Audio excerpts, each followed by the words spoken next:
Il y a quelques jours, un colloque de l'Association française des biotechnologies végétales a été perturbé par un groupe de faucheurs volontaires.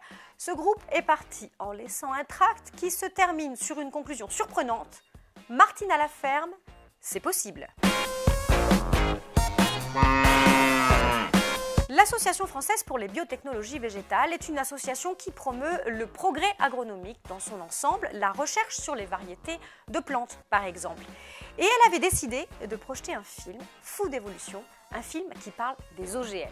Il a un grand tort pour les faucheurs volontaires, il ne présente pas les OGM comme des outils du diable, mais comme des réponses, parmi d'autres, aux grandes équations alimentaires de la planète.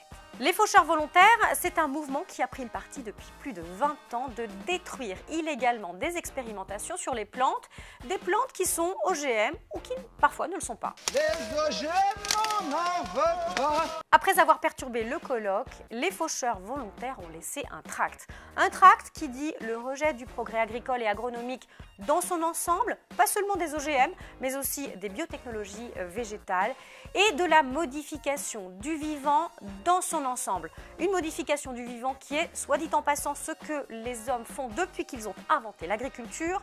Mais passons. Ce tract se termine sur une conclusion incroyable. Martine à la ferme, c'est possible. J'ai donc décidé de me plonger dans ce qui doit désormais être considéré comme un traité d'agronomie crédible. Martine à la ferme, ouvrage pour enfants paru en 1954.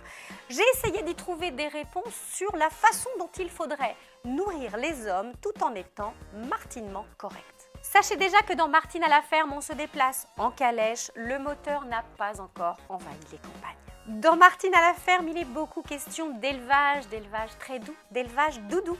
On câline des petits poussins, on câline des petits cochons à qui on donne à boire un à un. Et dans le calme, on nourrit les petits lapins de carottes et on fait des bisous à des petits agneaux très mignons, jolis comme des pelotes de laine. Dans Martine à la ferme, les enfants traient les vaches à la main et on se félicite d'avoir recueilli 5 litres de lait. La tyrannie des rendements n'est pas encore passée par là. On cueille des pommes aussi. Est-ce qu'on cultive vraiment quelque chose dans Martine à la ferme? Pas vraiment. On voit bien une charretée de paille au détour d'un dessin et un petit coin de champ de blé, mais vite fait. Dans Martine à la ferme, c'est magique. Personne ne travaille vraiment. Le fermier est un gars sympa qui porte des sabots, qui est accoudé sur sa fourche et qui fait coucou au bord du chemin. Pas du genre à épandre des pesticides comme un gros méchant. Régime alimentaire à attendre. Martine et ses copains ont des pommes, du lait et des tartines pour le goûter.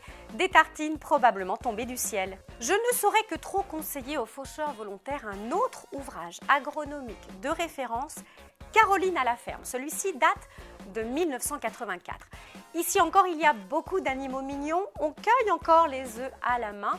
Mais une modernité échevelée fait irruption dans les pages de l'ouvrage puisqu'on y croise un tracteur, une moissonneuse-batteuse et même au détour d'une image, une publicité pour des engrais. Pour tempérer le choc, dans Caroline à la ferme, on explique ce qu'est un fléau. Le fléau, c'est cet outil utilisé depuis l'Antiquité pour battre le blé, séparer les grains de la paille. Un témoignage rassurant d'une époque où les paysans se tuaient à la tâche de façon totalement naturelle, au ras de terre, pour produire à peine de quoi se nourrir.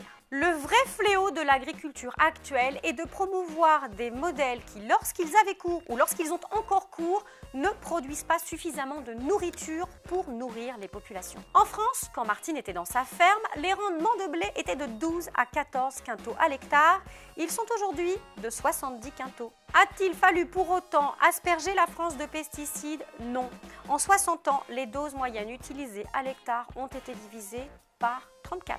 Et cela, c'est dû en grande partie au progrès des sélections variétales qui font tellement horreur aux faucheurs volontaires. La France de Martine à la ferme, c'est une France sous dépendance alimentaire. Jusqu'au début des années 60, la France était sous perfusion des importations de ses colonies. Légumes, fruits, pommes de terre, céréales, corps gras et huile. Tout le monde l'a oublié, mais la France de cette époque ne produisait pas toute seule de quoi se nourrir. C'était un pays à la merci de la disette. Elle ne parvenait pas à assurer une alimentation sûre, saine et variée au plus grand nombre. Rappelons qu'au sortir de la guerre, l'espérance de vie d'un homme à la naissance était de 55 ans. Elle est de 78 ans et demi aujourd'hui. Dans la période bénie de Martine à la ferme, un quart des Français travaillaient la terre. C'était la proportion en 1950. Quant à cette pauvre Martine, dans la réalité, elle n'aurait pas eu beaucoup de temps pour câliner les agneaux à la ferme. Le quotidien des enfants dans le monde rural dans les années 50, c'était le travail des champs après l'école. C'est d'ailleurs le lot de millions d'enfants dans le monde, là où le progrès n'a pas encore libéré l'agriculture. Martine, dans sa ferme, n'avait jamais entendu parler du réchauffement climatique et de l'innovation variétale qui peut permettre de cultiver dans des milieux difficiles. Martine, dans sa ferme, ne savait pas qu'on peut utiliser moins de produits phytosanitaires grâce à des plantes devenues résistantes aux maladies. Martine vivait dans un monde qui comptait 2,7 milliards d'habitants. Nous serons 10 milliards en 2050. Qui peut raisonnablement penser qu'une histoire pour enfants de 1954 est un modèle agricole crédible? Laissons Martine à la ferme au rayon littérature enfantine et préoccupons-nous de savoir vraiment comment on peut nourrir les hommes avec les outils de notre temps.